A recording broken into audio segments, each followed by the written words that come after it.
I may have been 17. 17. 14. 13. In 7th grade. I was young. 6 years old. I'm not even sure. It was in Tucson, Arizona at the Reed Park Zoo. At my middle school. Definitely not in my home.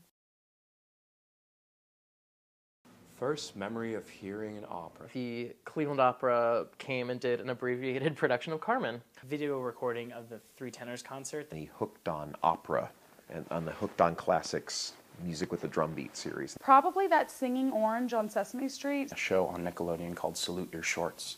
A marionette version of Porgy and Bess. Recording of Leontine Price. Leontine Price, live at Carnegie Hall. This soprano comes out and she sings, I don't even remember what it was. When I heard her voice, I had a visceral reaction. What just happened? I was shocked. I was blown away. I could tell this guy was singing with an incredible amount of, not muscle and force, but I guess maybe the word is passion. And how it filled that entire hall.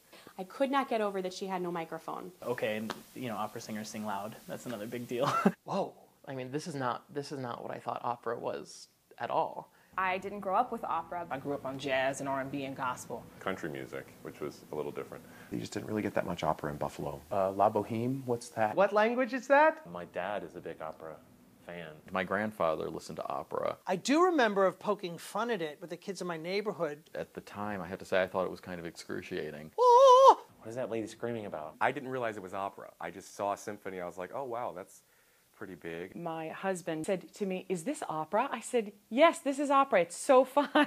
This is so fun." The most amazing feeling. The first time I think I ever heard an opera all the way through was when I was in it. Really experienced the whole thing was when I was conducting it. In high school, they cast me in the chorus of the Magic Flute. I studied philosophy and theology, and I was working in an investment company. I'm listening on my car stereo, driving home from rehearsal, to what at that time I believed to be the greatest combination of words and music that existed, which was Les Miserables. I sang Eveline in The Wiz. The first time I really thought it was something special was I took voice lessons growing up. I was singing in choir. I started singing in a church choir, and I kind of got the bug.